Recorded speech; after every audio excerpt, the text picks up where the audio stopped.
Hi, this is AstroCat here, bringing you a video where I showcase what I call the Control Thief rogue. And in this game I playing against what turns out to be a Dragon Druid. And you can see here straight away with the mulligan that I choose to remove the Dirty Rats. It's one of those cards that can lose you game straight away if you're not careful or if you're not lucky. So in this case I don't really want to play it right away. So instead I get a pretty good hand. I can play the Swashbuckler on 1, always really nice to play. You can see that I get a pretty strong 5-drop. It's a priest legendary that refreshes your hero power. Not really useful for us, but of course it's always good to play some big guys that can be resummoned by Test Greymane later, which is our general game plan. We get a nice 2-mana draw here for our coin generator. And at this point I feel quite good. I know that we're slightly unfavored in this matchup, especially when the Druid starts playing his 6-mana dudes that steal your mana crystals, which is pretty brutal, but so far so good. You see here that I have a few options. I can play the Sandbox Scoundrel into something else, but I don't feel too threatened at the moment. So I choose to play a bit more greedy. At the same time, by doing this and playing the card generating cards, I end up with a full hand, and at this point I actually have to spend one of my coins to coin out one of the cards. Not big of a deal. Still looking pretty good for turn 4, where I can still play the coin Scoundrel. And as you saw there, I wanted also to play one of the cards from other classes, which now enables my Velcroc on the left-hand side in my hand. Without having played a card from another class, it's obviously quite useless. So by doing this, I enable it for turn 4 play. I do get Phantom Knives here, which looks a bit tempting with a weapon as well, but I want to go a bit more tempo on the board. So I go for this play and hope to discover something nice. Ideally something that you can play right away. Remember that these cards that you see, they get reduced by 3 mana. So anything 3 mana and up is obviously value. I picked the weapon that gives armor. It's pretty good. Ideally I wanted a 3 mana card that I can play straight away, but this is still pretty good. So here he has to trade or I get a really value turn. So he goes for the trade as expected. Turn 5 here. Looks pretty good for Raza, the Resealed. We have some other plays here, and I'm on slightly a bit worrying HP, but by playing this 5 minion we still have a pretty strong board. Yeah, here comes the first mana Crystal Remover. This is super tough to play against. But we can still play through it. We end up getting a buff to our 1/1 Sandbox Scoundrel, so it becomes a 4/4. Still pretty good. We now have the option of playing Flick Skyshiv on turn 6 to delete whatever he plays. It's one of the strongest cards in the rogue deck, I think, although it's very, very slow. He plays another one of the mana crystal removers, and that other dude that just decimates people. I always forget its name, the 3/2. At this point I'm on pretty low HP. We have a few options on how to remove things. I want to go with the heal here. Just getting that extra HP out and getting that forge on the 2-drop is always good to get. You see I have 2 bounce cards here, so I can still bounce into my hand, replaying for more HP if I need. So although I'm pretty low going into this turn, there's still a lot of potential HP to pick up. Here we go. I actually end up doing a misplay here. So you see here I shadow step the guy, but I forget to play him again. It's not the end of the world. It's just a weaker board, but effectively we have the same HP. Relaxation for all, and all thanks to me. So we see Marin come down from him, and as he has 10 mana already, while we're at 5, he can straight away play a spell, which is really brutal. And I think he ends up playing the draw spell here, which draws him even more cards. And I mean, it's a really bad spot here, let's be honest. But we have lots of still ways to heal. We have the Scoundrel to enable some big plays. We can potentially get Reno quite soon and remove his board. We can also get Test Greymane. We can get a steal. We have Flick Skyshift here, which is a hard counter against the Summon Legendary card that he just played.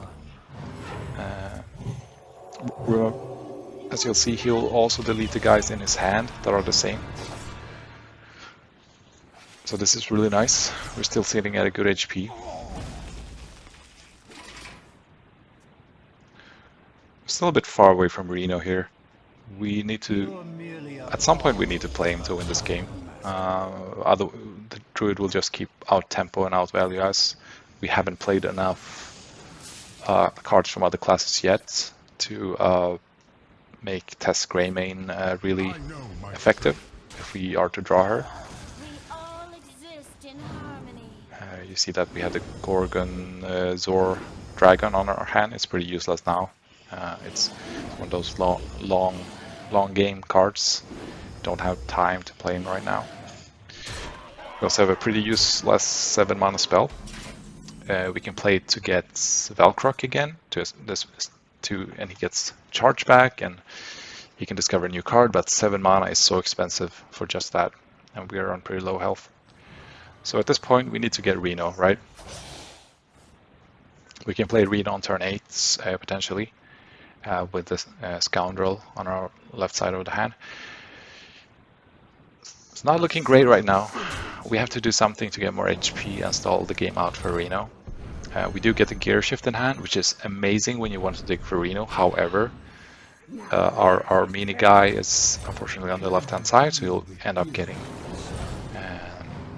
removed, and we want to keep him for Reno, but this forces us to sort of play him too early, dig for Reno, and hopefully survive till turn 10. He has a handful of cards. He has that 2/6 guy that doubles your minions and stuff. I'm not too concerned about that. He has a full hand, and he will essentially keep having a full hand for the rest of the game. It doesn't matter if I remove the 2/6 or not. Essentially just want him to burn through his deck. And that's a really good burn. The Ziliax Deluxe 3000 is one of the toughest cards to deal with. And I'm really happy that I see that getting burnt.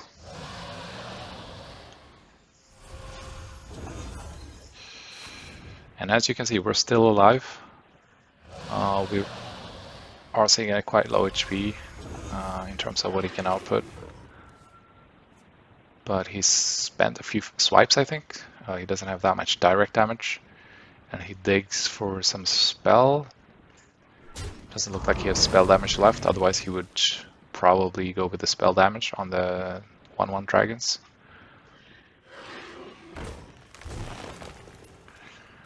There comes the spell damage. Okay, he's got one more swipe. But I suppose he drew it with one of the 1/1s. Time is running out. I know my strength. On our hand we still have more heals. We have the 4-drop, the Grifta for mana minion, which usually gives us some sort of heal, which is good. Still no Reno, still 2 turns away from a potential Reno. So here we have the secret guy, which is pretty good in these situations. We can obviously Grifta is the good play here. We want heals and we want to stall out the game. We get 3 really good cards here. We can the heal is good for 12 HP. Take control of an enemy minion is also good because we can take the lifesteal guy and steal and kill the 6/6. Effectively, it's the same amount of HP at the end of the day. I end up going for the take control card. It's just nice to weaken his board a little bit. And we can play the secret guy right after, hopefully get like a board clear secret or something. Obviously, by playing the Grifta, he also gets a copy of that card, but what his card now says is that you can take control of an enemy minion, but set its attack to 1. So I don't care about that, you know, it's just, he can take my minions, I just need to stall out the game.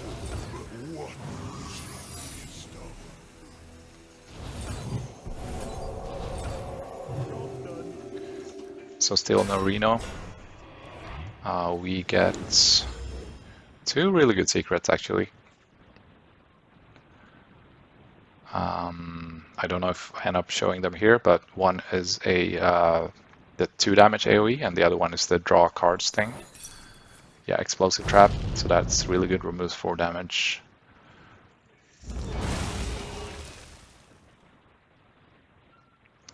And he's probably out of swipes at this point. I don't think he has more face damage on his hand. So that's good. We draw another spell. We draw closer to Reno.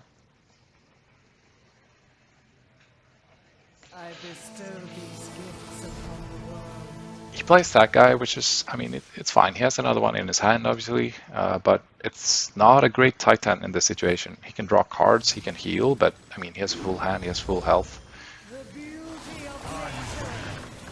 And, I mean, it doesn't put damage to my face right away, so it's okay. Next turn we have Stick Up for some more lifesteal. I mean, it's actually quite ridiculous how much life gain this deck has as for Rogue. And here comes Reno, so finally some things are looking up for us. We just need to survive this turn. And looking at the right hand side, it looks like his deck is getting a bit thin, so we can potentially grind this out. Stick Up here is, okay, yeah, I go with the Discover card. And here we get some really interesting choices. The Titan is super tempting because obviously he can heal us to full, but he costs 10 to play and we don't really have time. Potentially we can play him after Reno, but we have to survive through this turn first, and that's the priority. So I end up going for the draw 3 cards card. It lets us play a ton of cards this turn, which is what we need to do to survive. Okay, we get Tess, that's really interesting. We get Fan of Knives, another pretty good card.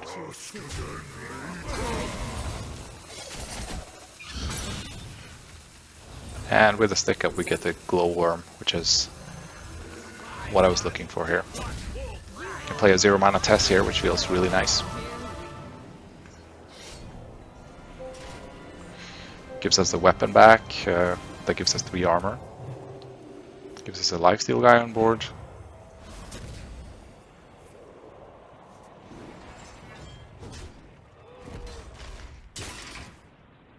So, from the jaws of defeat, it's finally starting to look good for us. We have full hand, we'll burn a card next turn, but we don't care. We have Reno in our hand, and that's what matters. He has burned his Celiacs, he has some dragons, I guess, but he doesn't have face damage, otherwise he would have played it. He has his 10 mana Titan. Okay, he has a Jog Sauron, but I mean, if we're really unlucky, he'll kill us with it, but that's very, very improbable. And he can take our guys, that's fine. Take them all.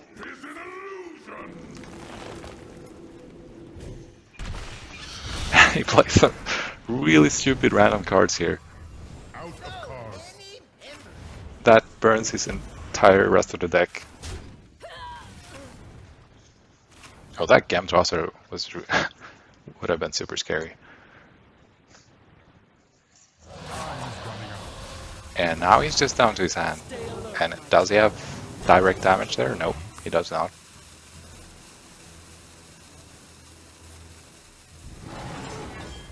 He still has a Yogg, but that's like... that's not gonna do much. Alright. Reno time. I'm thinking here what he might have left in his hand, but you know, We can do some other play, but obviously shouldn't overthink this. We know it's the play here. That minion already attacked. One shot is all I need. So at this point we have even more armor gain. And remember also that the Raza we played means that the hero power is refreshed every time we play a card, so you can gain a ton of armor here if you want. Yeah, you can take that, that's fine. Oh, but his board is blocked, so it just dies.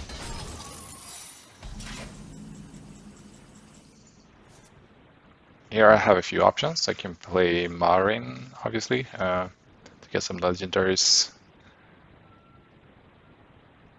Most of all, I just need to clear his board, right? He has 6 cards left in his hand, or 5.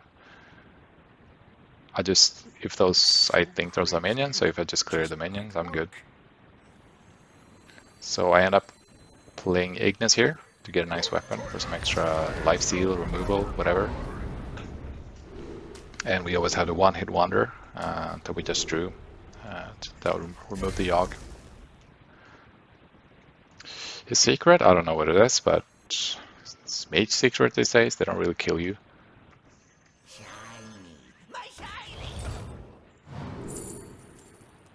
Yeah, I mean, this is whatever. Just Defile is, I guess, the slightly better one.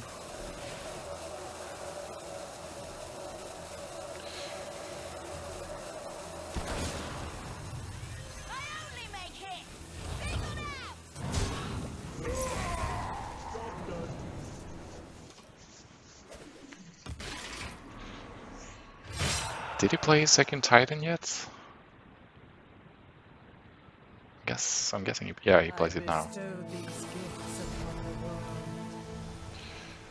But he doesn't go for the full heal, he goes for the refresh and he goes for one last attempt. There's the monkey. Gets 3 new legendaries. Is it going to be enough? Or do we have enough removal? I mean, Defile here can potentially just delete his board. We just need like 3 mana minion. But yeah, that's it. It's nothing more in the tank. That's what we were going for. So thank you guys for watching. Hope you learned something from this match. And stay tuned for the next one.